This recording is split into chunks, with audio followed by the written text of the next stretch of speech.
101. And now back to Get Warrior Tough with Andrew and Dutch.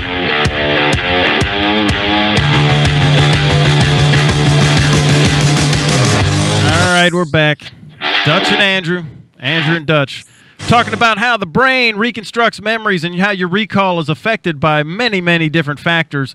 And in fact, the fact is that your brain is not going to recall facts. It's going to recall truths, and it's going to recall either positive or negative. It's going to recall things based on who you are around and who you're with now. It's going to recall things based on new and updated information. It could mash two events together, and it'll shorten up a timeline of things that happened over a long period of time. Absolutely. Kill that mic, Andrew. That buzz is still happening again in New York, man. We're back on that. We're back on that feedback loop, man. We got one good segment out of it. Getting that hum. All right. Here's another thing, Dutch, that a lot of people, they exaggerate the darkness or the misery of past experiences based on where they point their 126. Like it becomes a downward spiral of misery. Yes, and that's that's when you don't understand what's going on. That's when you have no idea what the brain's doing, and it ends up being a detriment to you. So this is where we come in. So, and then they said that 6 things may have happened during a particular event. And the third one is the one that's really toxic, that, or the one that was toxic to you, that set you off. And you forget the other 5 things, and you focus in on that one thing, and then it all becomes about that one thing. And it's a thing that's it's got an emotional thing about you. It's really about you. It's really always about you, because we all do things for selfish reasons. So that's the thing you got to remember. You're getting ticked off. You got to ask yourself, why am I getting mad at this? Why is this such a big deal? Why is this so toxic? Why is this having such a massive effect on me? Yeah, and I love the way you said it. I mean, because most things, as we know in this culture, if not all things in our culture, we're the problem and we're the solution. So again, as we begin to and when you say our culture, when you say we're talking about the Warrior Tough process. I want you to he ain't talking about America, people. He's talking about the Warrior Tough process. Well, I'm the problem, I'm the solution. Yeah. Yes. Yeah, and absolutely. So when you begin to master yourself, this is how we do it. When you begin to master yourself, then and only then will you begin to solve problems. So it begins with us. And again, everything you hear us talk about is going to begin there. It's going to begin with us, because that's how we do things in the warrior culture. All right. So now people, you have the ability, the machine has the ability to interpret past events in new ways. When you do this, it helps you move on and grow. Now, at the beginning of the show, Dutch, I talked about, right? I talked about, this is a setup, but I told you I was in the desert, and when I got off the plane, the sun was down. What was the temperature? What was it? When you 109, remember? 112. Oh, okay, 109. Yeah. Now, you and I before the show were talking about someone who was talking about it being in Iraq, and it was 112. That's why I said 109 was almost Iraq hot for me, right? So, but I got so my reinterpretation of this event was, so I could look at that and go, man, it's just hotter than hot, and that's my truth, or I could reinterpret that and say, well, listen, man, I've been where it's so hot in Iraq that if you picked up your M4 rifle, the flesh, without a glove on, the flesh on your hand would literally melt to the rifle. It wasn't that hot. Or I could say, you know what, I had a really great time. It's Vegas. Woo, how do you not have a great time in Vegas? It doesn't matter how hot it is. It's Vegas. What's up? I had a great time. And now I'm focusing, say I reinterpret the event to where it wasn't that it was hot. It was that it was fun, and I got to see, the Eiffel Tower and the Ferris wheel and the Space Needle and the fake Statue of Liberty, and right. So, but this is cool though. Right across from my hotel, Dutch, is the UFC gym. The UFC, not an MMA gym, but the UFC gym. Where they filmed the series. Wow, that was really cool, right? So I was like, that's awesome. I mean, it's the actual UFC gym, right? So I'm reinterpreting the events. If the 109 is just so toxic that it's 109 degrees and it was just boiling and blistering, that's all I remember from the trip. All the good things that happened, those other 5 things that happened, are no longer part of the memory. It's emotional learning now, and when I recall it, I'm going to recall that it's miserable hot.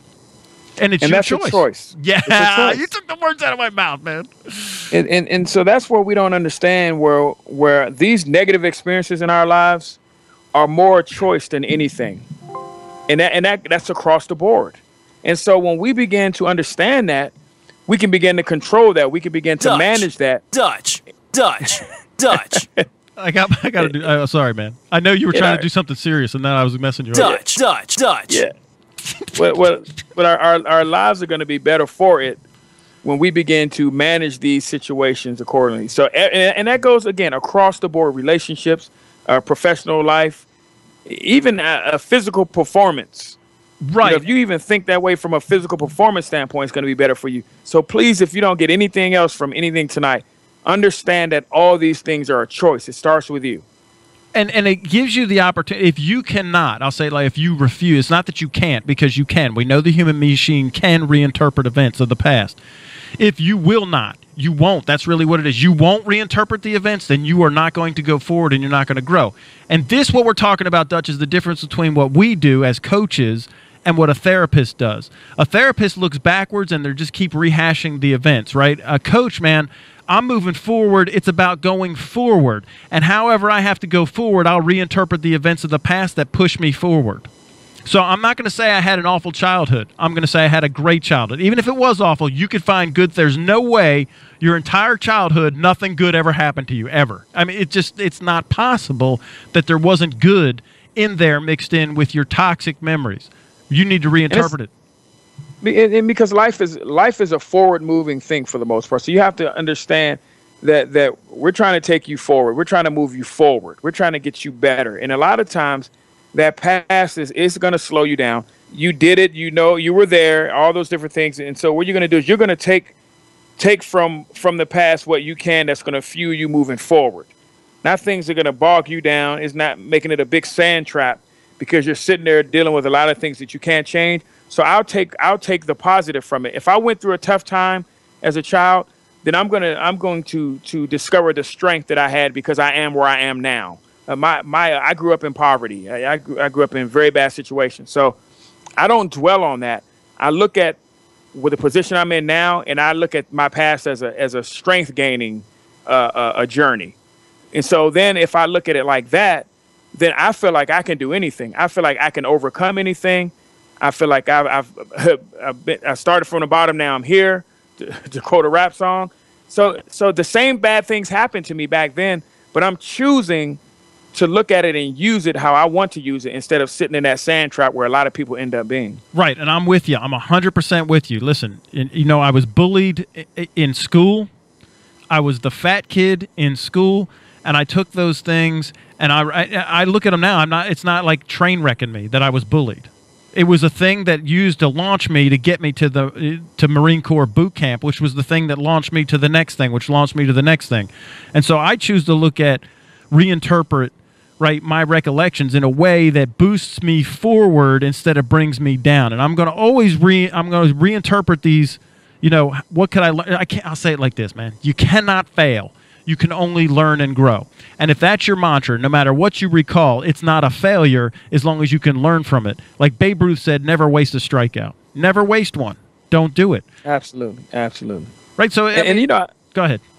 Yeah, I was going to say, if you are where you are, if you're sitting where you are right now, let's say you had a horrible childhood, but you're sitting where you are right now in safety, a productive member of society, all those. I'm looking at my childhood as the reason that I'm doing all the things now. You won.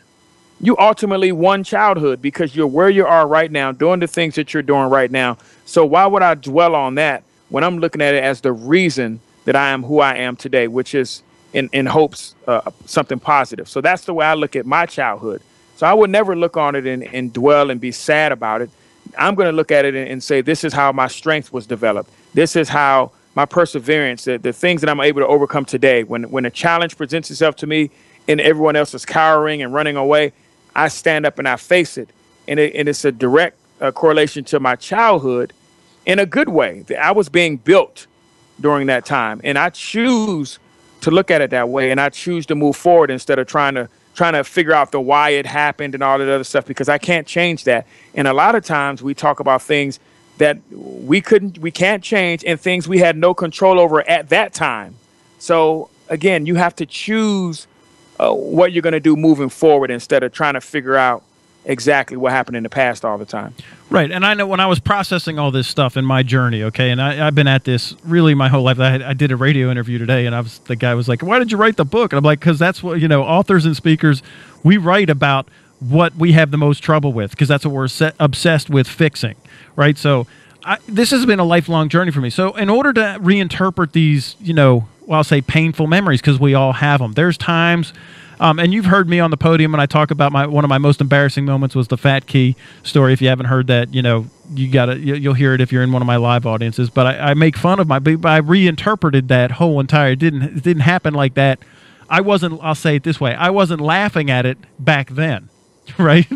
So what I did, Dutch, is I sat down and I literally did this exercise where I wrote down 101 of my most painful memories.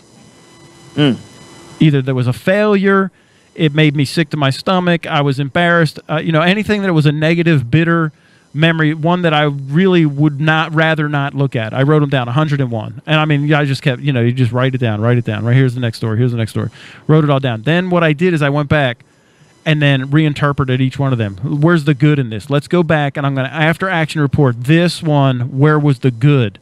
Instead of just taking that one toxic thing, because I wrote down the one toxic thing. That was the memory. 101 of these things, man. Bing, bing, bing, bing, bing, bing.